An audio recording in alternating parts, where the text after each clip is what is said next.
Eu estava no meio de uma correção de prova quando o celular vibrou 3 vezes seguidas. Não era ligação, era mensagem.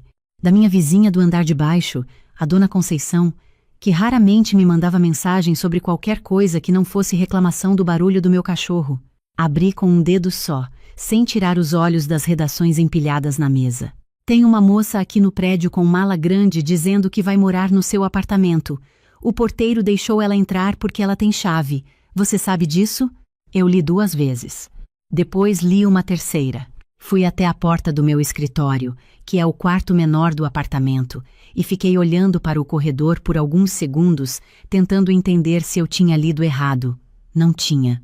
Voltei ao celular, digitei para a dona Conceição que eu já estava verificando e liguei imediatamente para o meu marido. Caiu na caixa postal no primeiro toque. Tentei de novo. Caixa postal outra vez. Peguei minha chave, saí com a mesma roupa que estava, calça de moletom e camiseta de manga comprida que eu uso quando fico em casa corrigindo o trabalho dos alunos e fui até a sala. A sala estava do jeito que eu tinha deixado de manhã. A cozinha também. Fui até o quarto de hóspedes, que a gente usa para guardar as malas que não cabem no armário e uma estante de livros que o meu marido não quis jogar fora e a porta estava fechada. Bati 2 vezes. Ninguém respondeu. Abri. Tinha uma mochila grande em cima da cama e um casaco dobrado na cadeira ao lado. A janela estava entreaberta. E o cheiro de um perfume que não era meu, não era do meu marido, estava no ar como se a pessoa já tivesse ficado ali tempo suficiente para deixar rastro. Fechei a porta devagar, fui até o banheiro de hóspedes e a escova de dente já estava no suporte. Sentei na beirada da banheira por uns 2 minutos sem fazer nada, só respirando. Meu nome é Renata, tenho 40 anos, sou professora de língua portuguesa há 16 anos, e aquele era o apartamento que eu comprei com o dinheiro que eu juntei durante 12 anos de trabalho. Metade do valor era meu, a outra metade a gente tinha financiado junto. Mas a entrada, o dinheiro que garantiu que a gente não perdesse o apartamento para outra família na fila de espera, esse dinheiro era meu, eu sabia disso. E nunca precisei lembrar ninguém disso porque nunca tinha precisado antes. Voltei para a sala e esperei. Não precisei esperar muito. Uns 20 minutos depois, ouvi a chave na porta. Entrou uma menina de uns 22, 23 anos, cabelo preso, tênis novo, aquela expressão de quem acabou de chegar de viagem longa e está aliviada por ter chegado. Ela me viu sentada no sofá e parou. Oi? Ela disse. Você é a Renata? Sou, eu disse. E você é quem? Ela piscou um pouco, como se a pergunta fosse estranha. Sou a Camila, sobrinha da sua sogra. Ela não te falou? Eu fiquei olhando para ela por um tempo que foi longo o suficiente para ser desconfortável para as duas. Não, eu disse. Ela não me falou nada. Camila abriu a boca, fechou, olhou para o lado como se estivesse procurando alguma coisa no ar que explicasse a situação, e então disse que ia ligar para a minha sogra. Eu disse que ia ligar também. Peguei o celular, fui para o meu quarto, fechei a porta e discou para o número da minha sogra que eu tinha salvo com o nome dela, simplesmente o nome dela, sem nenhum apelido carinhoso porque a gente nunca teve esse tipo de relação. Ela atendeu no segundo toque. Renata, a Camila chegou bem? Tem uma coisa que eu aprendi com 16 anos de sala de aula. Quando você vai confrontar alguém, o tom de voz importa mais do que as palavras. Eu fechei o olho por um segundo, respirei fundo pelo nariz e quando abri a boca a minha voz saiu calma como água parada. Ela chegou, eu disse. O que eu preciso entender é como ela tem chave do meu apartamento e por que você não me perguntou antes de tomar essa decisão. Silêncio por uns 3 segundos. Mas eu pensei que o Fábio tinha falado com você. O Fábio não falou nada comigo. Ai, Renata, a Camila está numa situação muito difícil. Ela veio de Goiânia para fazer uma especialização aqui, não tem onde ficar. A pensão que ela ia ficar caiu fora na última hora. E o apartamento de vocês tem aquele quarto que fica vazio. Esse quarto não fica vazio, eu disse. Eu uso esse quarto para trabalhar. Mas você tem o escritório. Eu tenho um cômodo menor que eu uso como escritório. O quarto de hóspedes eu uso quando preciso de mais espaço. Mas isso não é o ponto. Renata, é temporário. Só enquanto ela não encontra um lugar. O ponto, eu repeti, um pouco mais devagar, é que essa é a minha casa, e você instalou uma pessoa aqui sem me perguntar. Não é sobre a Camila. É sobre você ter tomado uma decisão no meu apartamento como se ele fosse seu. Ela ficou quieta de um jeito que eu já conhecia. Não era o silêncio de quem está pensando, era o silêncio de quem está reorganizando os argumentos. Você está exagerando, ela disse. É família. Desliguei. Não porque estava com raiva demais para continuar, mas porque não tinha mais nada a dizer para ela naquele momento. Fiquei sentada na cama por uns 10 minutos, olhando para a parede, organizando o que eu sabia. A minha sogra tinha uma casa. Não um apartamento pequeno como o meu. Uma casa de 2 andares, 4 quartos, no bairro onde ela morou a vida toda. 2 dos filhos tinham saído de casa. Restou ela, o marido, e 2 quartos vazios. 2. Eu sabia disso porque a gente tinha passado o Natal lá 2 anos atrás e eu tinha dormido num desses quartos. A cama era boa, tinha armário, tinha banheiro próprio. Ela tinha espaço de sobra para colocar a sobrinha. Escolheu não colocar lá. Escolheu colocar aqui. E eu precisava entender por que antes de fazer qualquer coisa. Quando o meu marido finalmente ligou de volta, 3 horas depois, eu já tinha corrigido o resto das provas, lavado a louça do jantar que eu tinha feito só para mim porque a Camila tinha saído sem dizer nada e estava na cama lendo quando o celular tocou. Renata, me deixa explicar. Fábio, eu disse, marcando cada sílaba. Você sabia? Pausa. Minha mãe me falou semana passada. E você não me contou. Eu ia falar, só que você ia falar e decidiu não falar. Não é assim. É exatamente assim. Fechei o livro. Você sabia há uma semana que sua mãe ia instalar alguém aqui dentro, e você ficou quieto. Isso não é esquecer de falar. Isso é escolher não falar. Ele ficou quieto por um momento. Ela está numa situação difícil, Renata. A Camila é uma menina boa. Eu não estou falando da Camila, eu disse, pela segunda vez naquele dia. Estou falando de você. Estou falando da sua mãe. Estou falando de uma decisão que foi tomada sobre a minha casa sem que ninguém me perguntasse nada. Nossa casa. Você tem certeza que quer usar esse argumento agora? Silêncio de novo. Olha, ele disse, com aquele tom de quem está tentando desescalar uma situação sem necessariamente resolver nada, que era o tom que ele usava quando não queria enfrentar o problema de verdade. Ela fica só uns 3 meses, até ela se organizar. Depois a gente retoma a rotina normal. 3 meses você combinou com quem? Com minha mãe. Com a sua mãe, não comigo. Eu desliguei pela segunda vez naquele dia. Não dormi bem. Não porque estava chorando ou em pânico, estava pensando. Quando eu não consigo dormir porque estou pensando, eu fico quieta de costas olhando para o teto e organizo o que sei da mesma forma que organizo uma aula. O que é fato, o que é interpretação, o que eu preciso descobrir ainda. E o que eu vou fazer com tudo isso? Fato. Minha sogra tinha espaço na casa dela para receber a Camila. Ela escolheu não fazer isso. Fato. Meu marido soube com 1 semana de antecedência e ficou quieto. Não foi falta de tempo. Foi uma escolha. Fato. A Camila tinha chave do meu apartamento. Isso significa que alguém providenciou uma cópia. Ou meu marido, ou minha sogra com uma cópia que eles tinham reserva. De qualquer forma, alguém deu acesso ao meu apartamento para uma terceira pessoa sem me consultar. Interpretação que eu estava tentando não deixar virar certeza ainda. Isso tinha sido feito assim de propósito, não porque ninguém pensou em me perguntar, mas porque alguém calculou que era mais fácil me apresentar o fato consumado do que pedir permissão e arriscar um não. O que eu precisava descobrir, até onde ia o planejamento disso? O que eu ia fazer, ainda estava decidindo. De manhã, quando eu saí para a escola, a Camila estava na cozinha fazendo café. Ela me deu um sorriso meio torto, de quem não sabe bem como se posicionar, e disse, bom dia.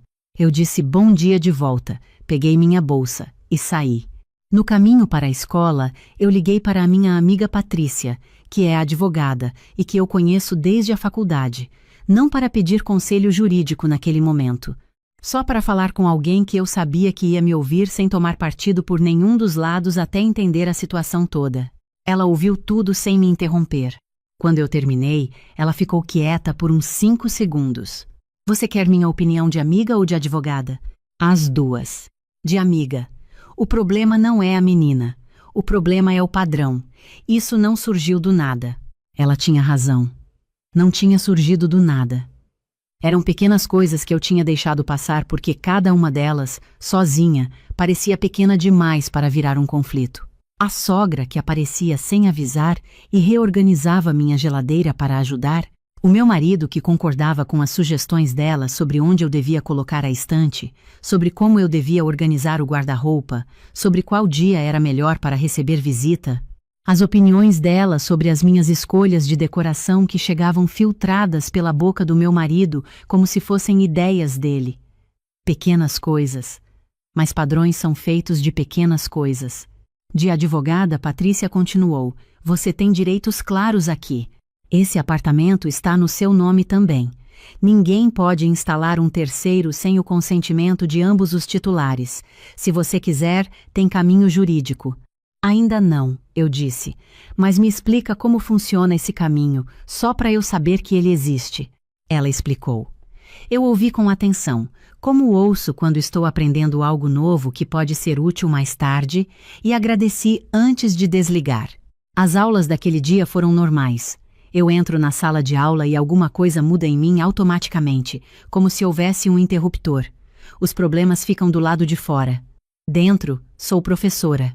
É a única separação limpa que a minha vida tem. E eu cuido dela com cuidado. Mas quando o último sinal tocou e eu fui para a sala dos professores pegar minhas coisas, me sentei por uns minutos antes de sair. Estava pensando na pergunta que ainda não tinha resposta. Por que minha sogra não levou a Camila para a casa dela?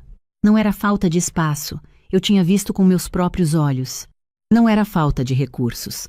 A sogra trabalhava, tinha a aposentadoria, tinha a casa quitada. Então por quê? Eu pensei nisso durante o caminho de volta. E quando cheguei no apartamento e encontrei a Camila assistindo televisão na sala com as sandálias na mesa de centro, que era uma mesa de madeira que eu tinha comprado numa feira de artesanato e que eu tinha pedido para as pessoas não usarem como apoio de pés desde o dia que chegou, algo clicou na minha cabeça. Não foi raiva, foi clareza. A minha sogra não levou a Camila para a casa dela porque isso não servia para o que ela queria. O que ela queria não era ajudar a sobrinha. O que ela queria era ter uma presença dentro do meu apartamento. Alguém que pertencia a ela, que devia favores a ela, que ia reportar para ela, um ponto de contato permanente dentro do espaço que era meu. E meu marido tinha concordado com isso. Conscientemente ou não, tinha concordado. Eu disse boa tarde para a Camila, peguei um copo de água na cozinha e fui para o meu quarto. Sentei na minha escrivaninha, abri o computador e escrevi numa folha em branco as 3 coisas que eu ia fazer. Não em ordem de urgência, em ordem de importância. Primeiro, conversar com o meu marido de um jeito diferente do que eu tinha feito até então. Não no telefone, não no calor do momento, não na defensiva. Sentar na mesma mesa, olho no olho, e dizer o que eu precisava dizer com toda a calma e toda a clareza que 16 anos de sala de aula me ensinaram a ter. Segundo, entender o que a Camila sabia sobre a situação. Ela tinha chegado achando que estava tudo acertado.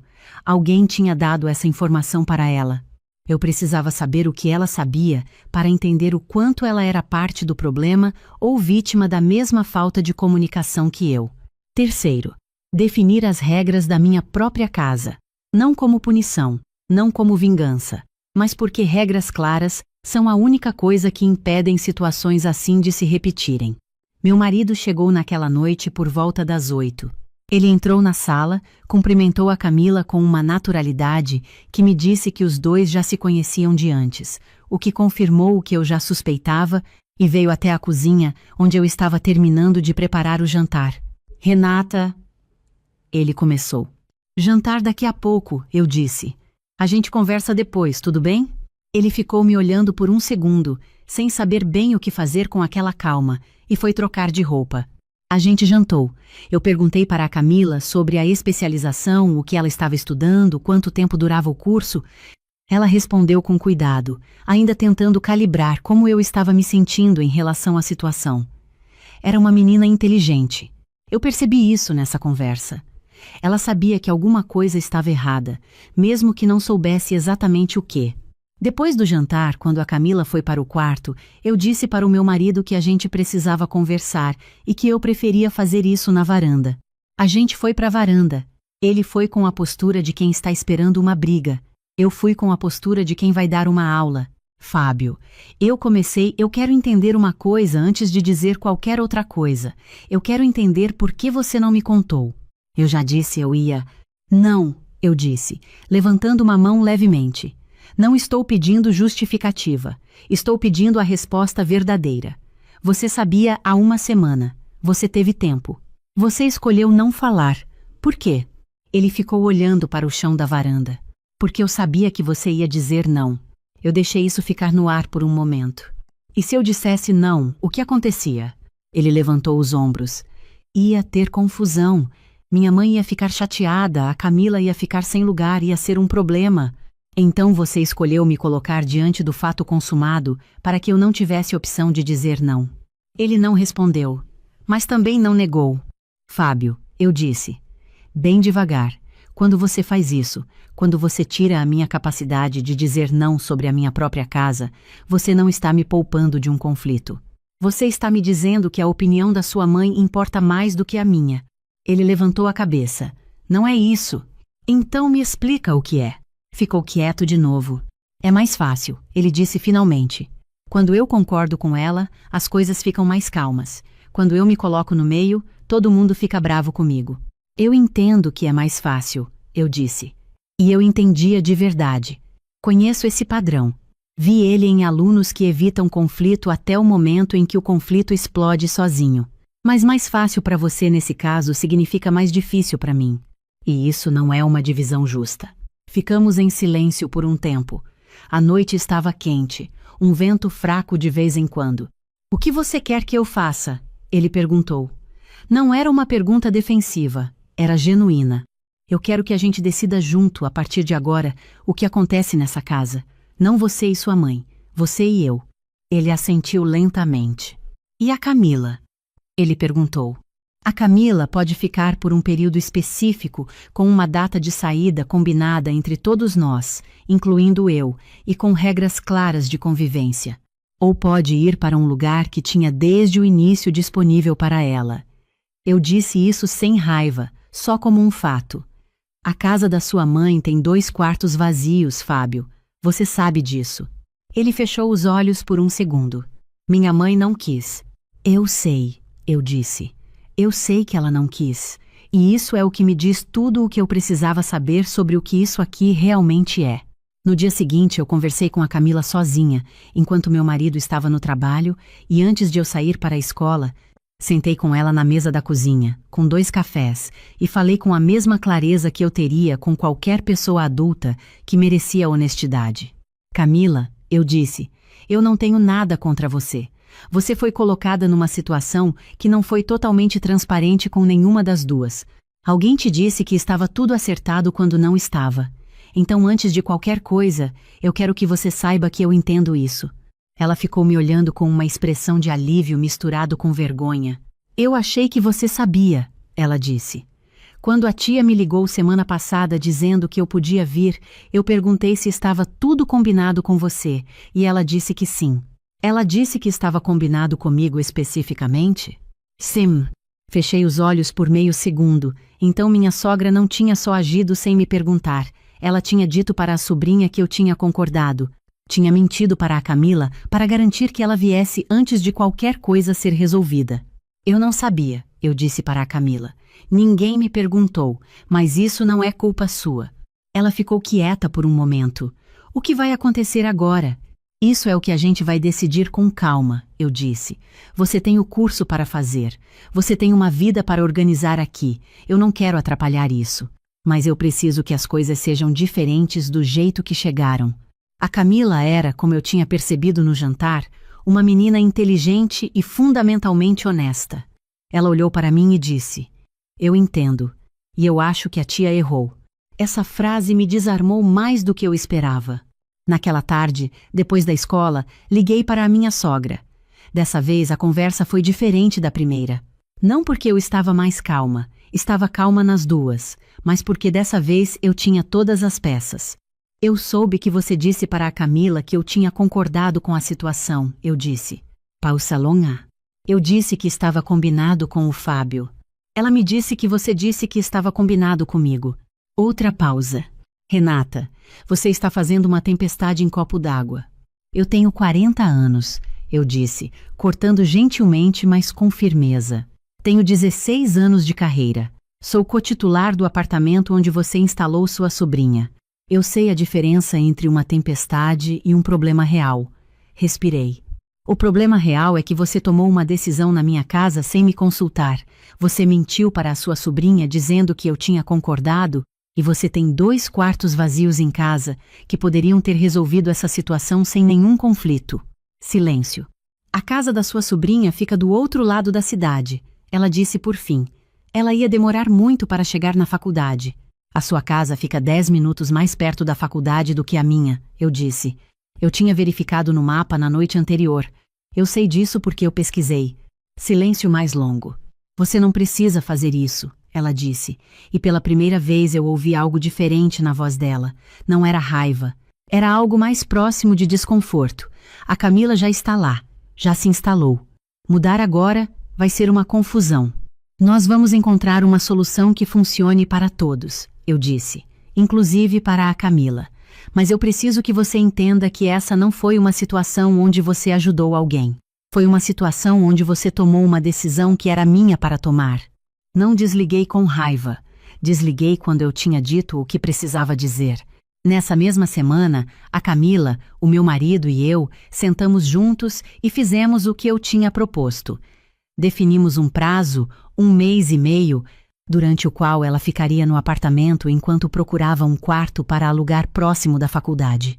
Eu indiquei 2 plataformas de aluguel que eu conhecia e me ofereci para ajudar a olhar os anúncios se ela precisasse.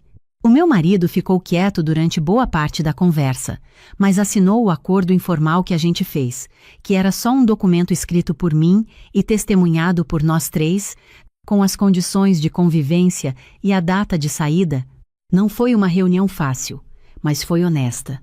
Com o meu marido, as coisas levaram mais tempo, não porque a gente brigou muito, mas porque a conversa verdadeira, a conversa sobre padrões e sobre o que tinha se acumulado em anos de pequenas decisões tomadas sem mim, essa conversa não cabe em uma noite nem em uma semana.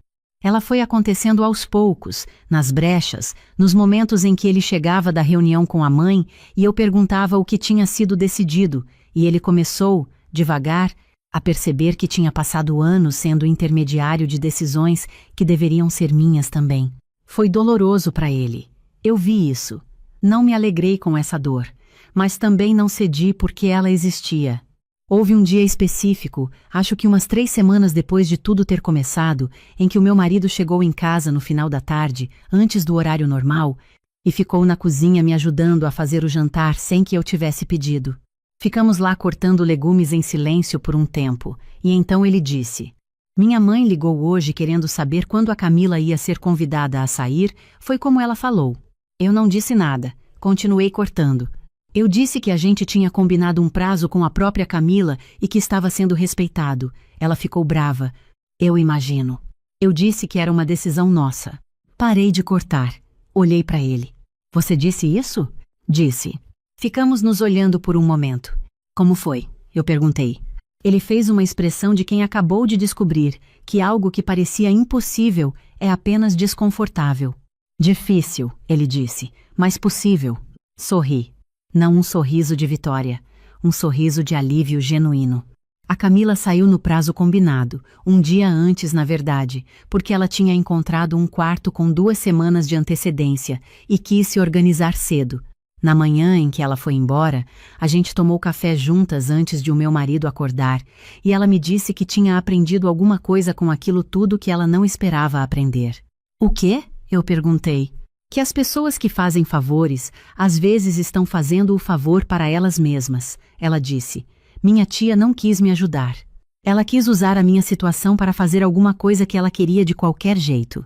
Eu olhei para ela com aquela mistura de respeito e cansaço que sinto quando um aluno acerta uma análise que levei semanas para montar em aula. Você vai ser muito boa na sua área, eu disse. Ela riu. Era a primeira vez que a ouvi rir de verdade desde que tinha chegado. Com a minha sogra, a relação não voltou ao que era. Mas o que era não era exatamente bom, então não sinto falta do que era. O que existe agora é diferente, mais honesto, mais distante em alguns aspectos, mas sem a camada de falsa cordialidade que eu tinha mantido por anos, porque era mais fácil do que enfrentar o que estava por baixo. Ela me liga menos. Quando liga, é mais direta. Quando vem visitar, avisa antes.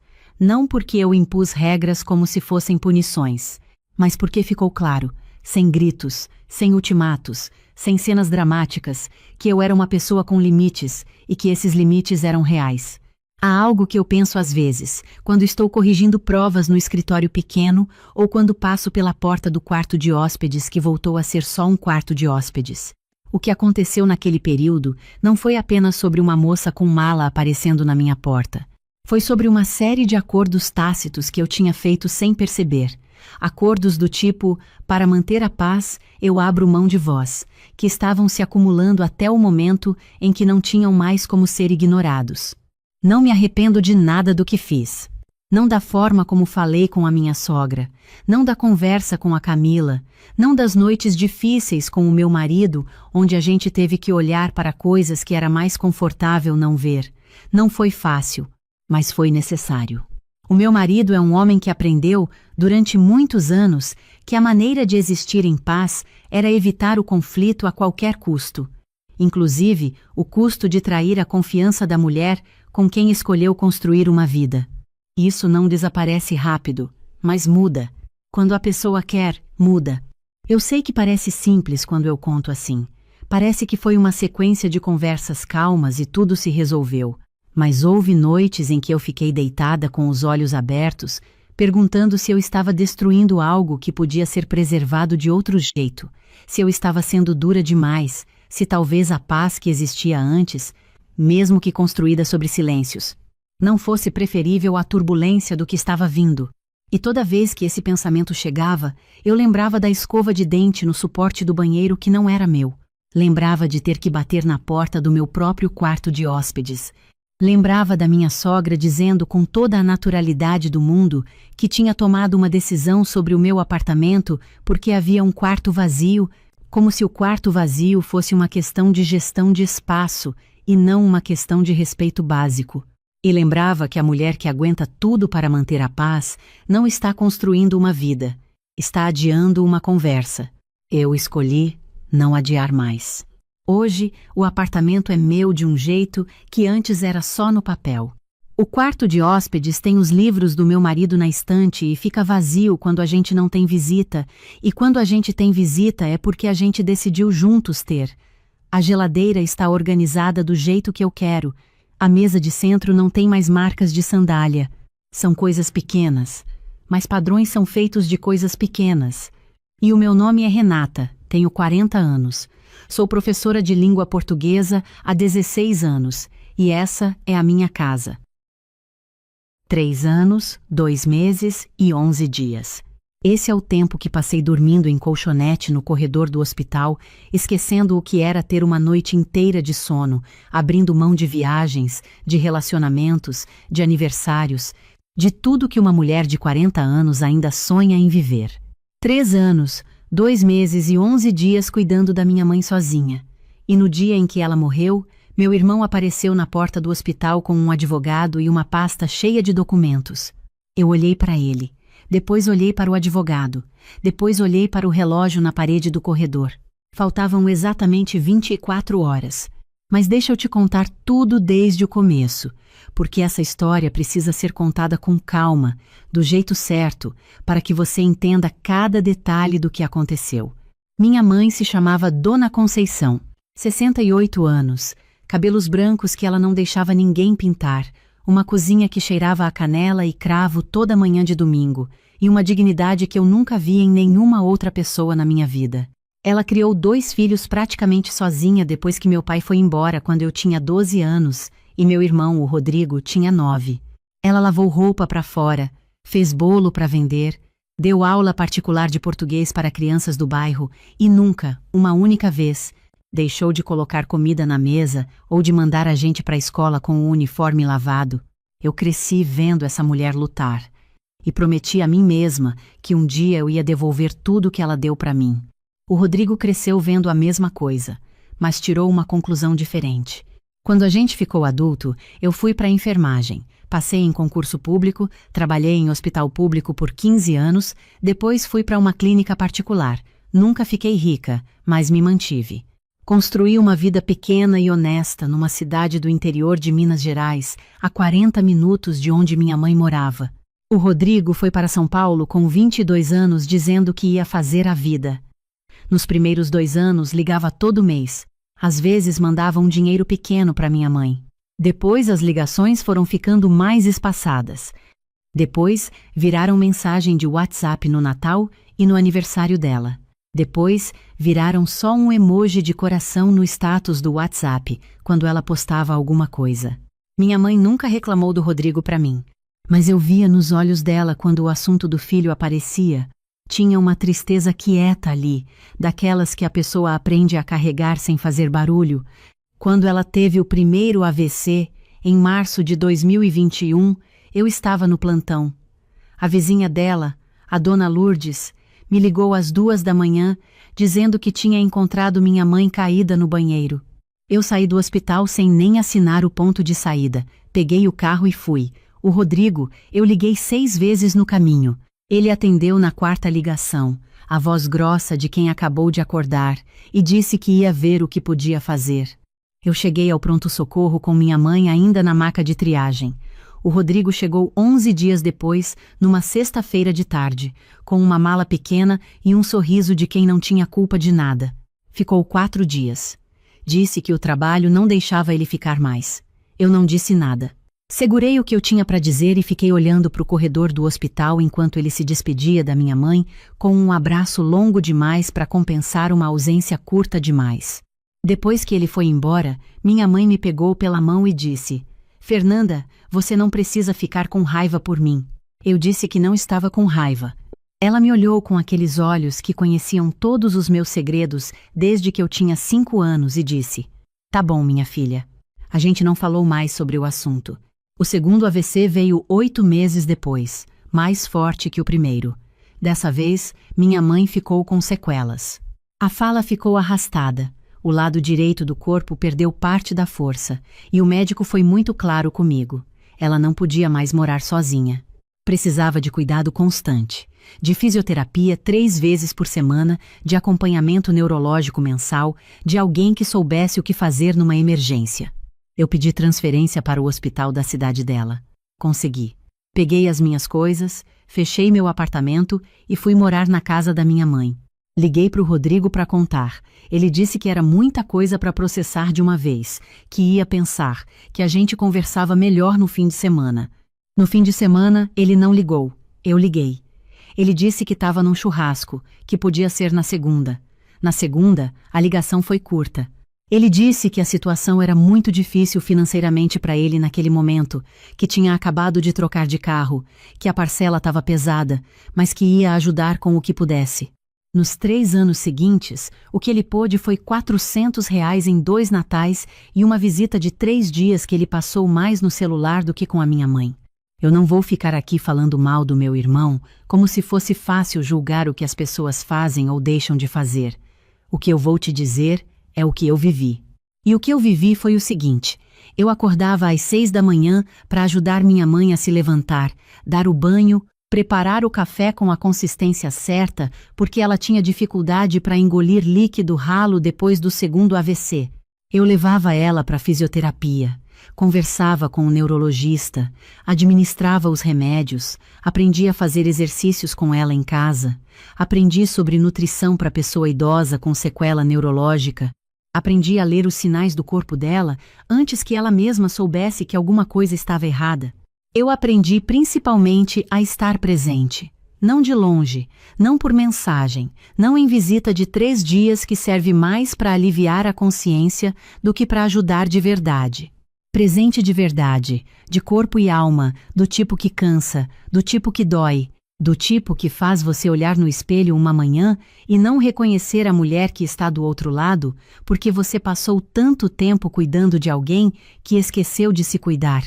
No último ano, a saúde da minha mãe foi declinando de forma que os médicos chamam de progressiva e esperada, mas que na vida real significa que você vai acordando todo dia, sabendo que aquela pessoa está indo embora e que não tem nada que você faça para segurar. Você só pode tornar a ida mais digna, mais suave, mais cercada de amor. E foi o que eu fiz. Em setembro do ano passado, numa quinta-feira de manhã, enquanto eu segurava a mão dela e cantarolava uma música que ela gostava quando a gente era criança, minha mãe fechou os olhos pela última vez.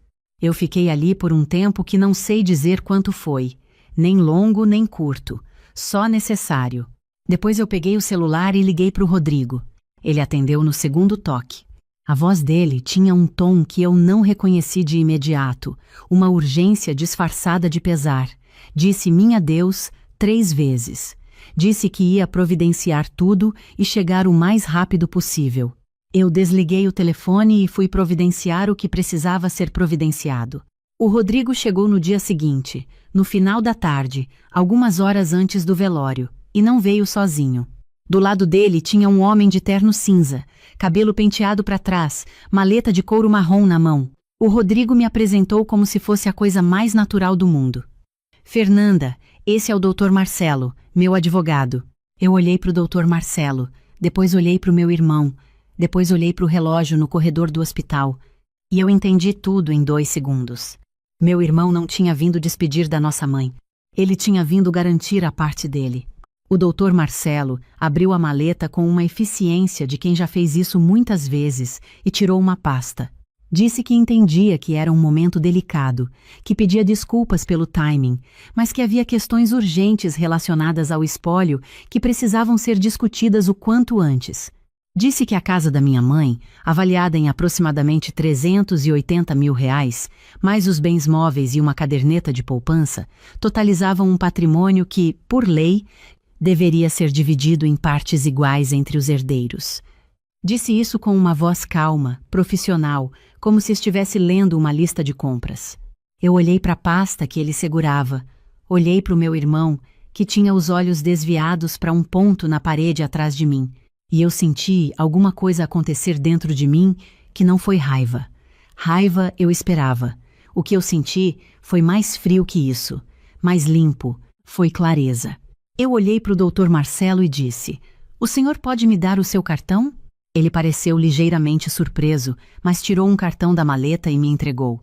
Eu peguei o cartão, coloquei no bolso do jaleco, olhei para o meu irmão nos olhos pela primeira vez desde que ele tinha chegado e disse: "Agora a nossa mãe ainda está aqui. Amanhã a gente enterra ela. Depois da gente enterrar a nossa mãe, você me liga." E virei as costas. Eu ouvi o Rodrigo chamar meu nome 2 vezes. Continuei andando. O velório foi o que velório é. Silêncio interrompido por choro baixo, pessoas que você não vê faz anos aparecendo com rostos que o tempo foi trabalhando, abraços que tentam dizer o que as palavras não conseguem. A Dona Lourdes veio. Claro, veio também a turma da fisioterapia, a médica neurologista que acompanhou minha mãe no último ano e que ficou mais tempo do que precisava, e uma porção de gente do bairro que conhecia Dona Conceição desde antes de eu nascer. O Rodrigo ficou a maior parte do tempo num canto, o celular na mão, o Dr. Marcelo do lado. Eu não dormi naquela noite. No dia seguinte, depois do enterro, eu voltei para casa, a casa da minha mãe. A casa onde eu tinha vivido os últimos 3 anos. Eu me sentei na cadeira da cozinha, a mesma cadeira onde minha mãe tomava café todo dia, e fiquei olhando para a janela por um tempo que não sei dizer quanto foi. Depois eu peguei o telefone e liguei para minha advogada. Preciso te explicar uma coisa importante aqui, porque o que vem a seguir muda tudo. 4 meses antes da minha mãe morrer, numa tarde de sábado em que ela estava mais lúcida do que de costume, e o sol entrava pela janela do quarto de um jeito que deixava tudo mais tranquilo, minha mãe me pediu que chamasse a Dona Lourdes e a Elaine, a fisioterapeuta dela, para virem até a casa. Eu não entendi direito o que ela queria, mas fui buscar as 2. Quando voltei, minha mãe estava sentada na cama, ereta do jeito que ela conseguia, com uma expressão que eu conhecia bem. Era a expressão de quando ela tinha tomado uma decisão e não havia mais discussão a ser feita. Do lado dela, na mesinha de cabeceira, tinha uma pasta que eu nunca tinha visto. Ela me olhou e disse, com a fala arrastada, mas clara: Fernanda, eu fiz meu testamento, devidamente registrado em cartório. A doutora Adriana cuidou de tudo. A doutora Adriana era a advogada da família, uma mulher de 60 anos que conhecia minha mãe desde que elas eram jovens. Eu quero que você leia. Aqui, agora, na frente de mim e das testemunhas. Eu abri a pasta com as mãos trêmulas. O testamento era claro, detalhado, redigido com a precisão de quem sabia exatamente o que estava fazendo. A casa para mim, a poupança para mim, os bens móveis para mim.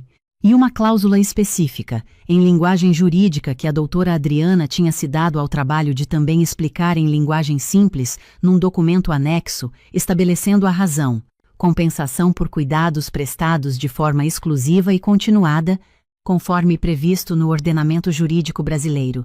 Tinha também uma carta, escrita à mão pela minha mãe, com a letra irregular de quem perdeu parte do controle motor, mas completamente legível, 2 páginas. Eu não vou te ler a carta inteira porque algumas coisas são só minhas, mas vou te dizer que nela minha mãe escreveu o nome do Rodrigo. Escreveu que ela o amava. Escreveu que tentou entender as escolhas dele. E escreveu, com a honestidade de quem sabe que está fazendo um documento que vai sobreviver a ela, que uma filha esteve presente durante cada dia dos últimos 3 anos e que essa filha abriu mão de coisas que ela conhecia e de coisas que ela nunca saberia nomear, e que era justo, era correto e era direito que essa filha ficasse com tudo que ela tinha a deixar. Eu chorei muito naquela tarde de sábado. Minha mãe me deixou chorar, me deu um tempo, e depois me disse: guarda isso num lugar seguro, e não conta pra ninguém até a hora certa. Eu guardei, não contei. Então, quando o meu irmão apareceu no hospital com o Dr. Marcelo e a pasta cheia de documentos, eu ouvi tudo com atenção. Não interrompi. Não discuti, não levantei a voz, porque eu sabia o que estava dentro da minha gaveta em casa. Na manhã depois do enterro, eu liguei para a doutora Adriana. Ela já sabia que minha mãe tinha falecido, eu tinha avisado assim que aconteceu. Ela disse que estava pronta e que era só me falar quando. Eu disse: agora. 2 horas depois, a doutora Adriana estava sentada na minha sala com o testamento original, cópia registrada em cartório, e um resumo de todo o ordenamento jurídico relevante que eu precisava conhecer. Ela me explicou com paciência, como fazia sempre: o testamento particular com testemunhas tem validade legal plena no Brasil desde que cumpridos os requisitos formais, e todos eles tinham sido cumpridos. A parte da legítima, que seria devida ao Rodrigo como herdeiro necessário, tinha sido calculada com cuidado. Mas havia também o Instituto da Compensação por Prestação de Cuidados, amplamente reconhecido pela jurisprudência, que justificava plenamente a destinação do patrimônio da forma como minha mãe tinha decidido. Eu ouvi tudo, fiz minhas perguntas, e então peguei o telefone e liguei para o Rodrigo. Ele atendeu já com uma voz diferente, mais firme, mais preparada. Disse que entendia que era um momento difícil para todo mundo, mas que havia questões práticas que precisavam ser resolvidas com rapidez, que o processo de inventário seria iniciado na semana seguinte, que o Dr. Marcelo já tinha levantado todos os bens. Eu deixei ele falar. Quando ele terminou, eu disse: Rodrigo, existe um testamento. Silêncio. Eu continuei. A mamãe fez testamento 4 meses atrás, devidamente registrado em cartório, com 2 testemunhas. Eu tenho o documento original aqui na minha mão. Outro silêncio, mais longo. Depois a voz do Rodrigo voltou, mas diferente. Tinha uma aspereza agora que ele não estava conseguindo esconder completamente. Disse que testamento precisava ser homologado, que havia a questão da legítima, que ele tinha direitos garantidos por lei, que o Dr. Marcelo já tinha estudado o caso. Eu disse: eu sei sobre a legítima. A doutora Adriana cuidou de tudo. Você vai receber o que a lei determina, não mais que isso. A doutora Adriana? A voz dele subiu um pouco. Você foi lá na doutora Adriana? A mamãe foi. 4 meses atrás. Eu só fui buscar os documentos. Novo silêncio. Eu disse: Rodrigo, você vai receber o que a lei te garante. A doutora Adriana vai entrar em contato com o doutor Marcelo ainda hoje para apresentar a documentação. Ele disse que não aceitava, que ia contestar, que havia irregularidades, que ele tinha como provar que minha mãe não estava em plenas condições mentais quando fez o testamento. Eu senti aquela frase pousar no meu peito como um tijolo. Respirei fundo e disse: Rodrigo, a mamãe foi avaliada pela neurologista dela na semana em que fez o testamento. A capacidade cognitiva dela foi atestada por escrito. A doutora Adriana se certificou disso antes de registrar qualquer coisa. Eu tenho o laudo aqui também. O silêncio dessa vez foi diferente de todos os outros. Eu disse: qualquer outra coisa que você precisar, pode falar com a doutora Adriana. Você tem o contato dela. E desliguei. Fiquei sentada na cadeira da cozinha por um bom tempo depois disso. O sol da manhã entrava pela janela e aquecia o lado esquerdo do meu rosto. Eu olhei para a bancada onde a batedeira velha da minha mãe ainda estava no mesmo lugar de sempre. Olhei para a prateleira onde ela guardava os temperos em potinhos de vidro com as tampas coloridas. Olhei para a foto dela que estava presa com ímã na geladeira, ela de avental, o cabelo branco, um sorriso de quem acabou de fazer alguma coisa de que se orgulha. Tive vontade de falar com ela, de te contar que deu certo, mãe, de te dizer que você pensou em tudo, como sempre. Nos dias que se seguiram, o doutor Marcelo de fato entrou em contato com a doutora Adriana.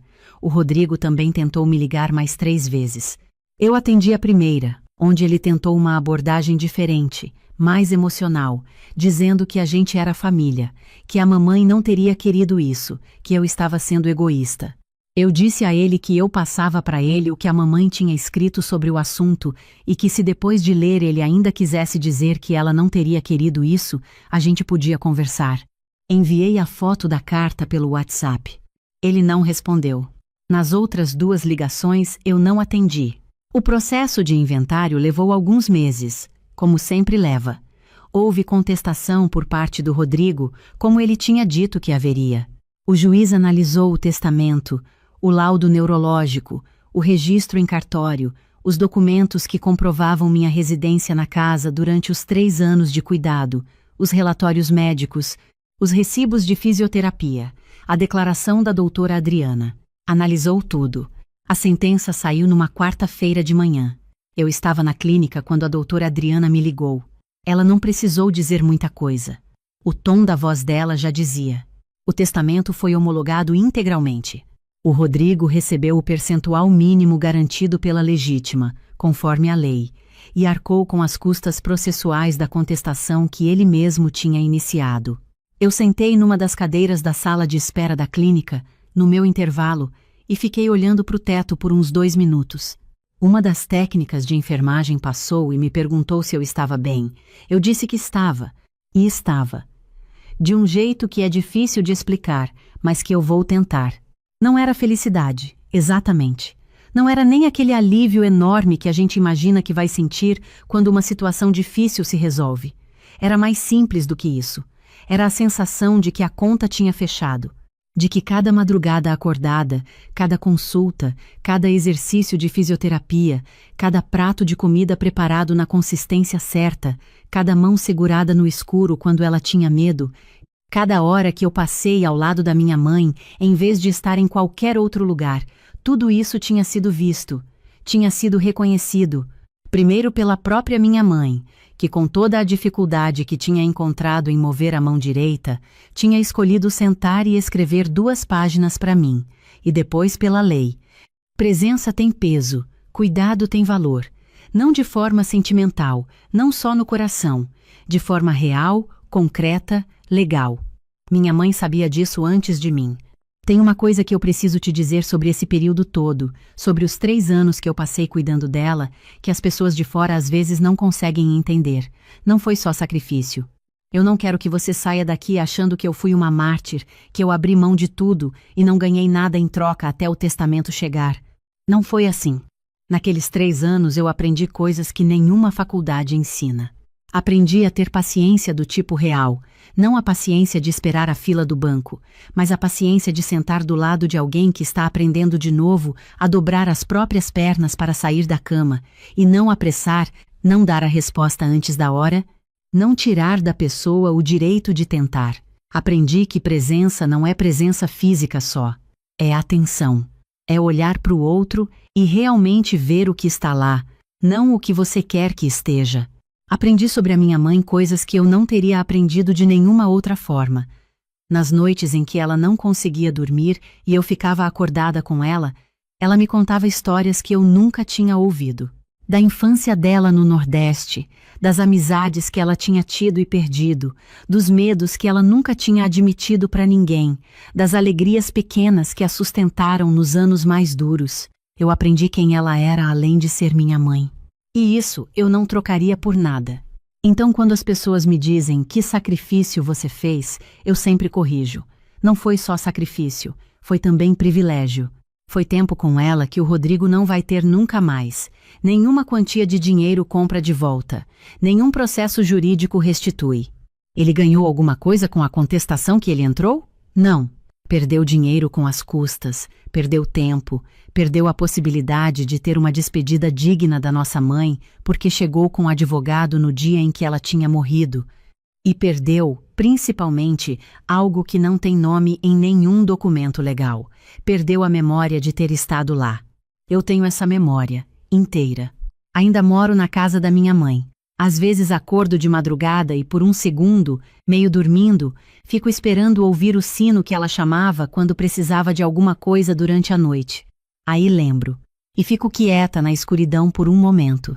Troquei algumas coisas na casa, outras não. A batedeira ainda está no mesmo lugar.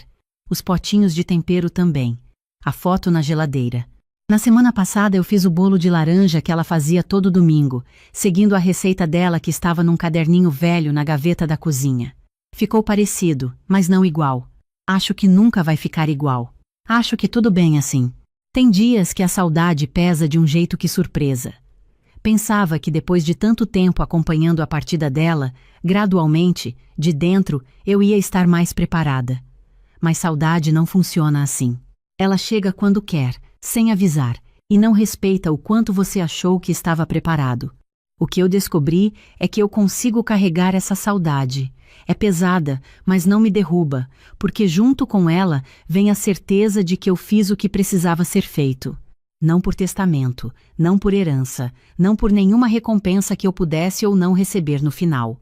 Eu fiz porque era minha mãe. E porque ela merecia.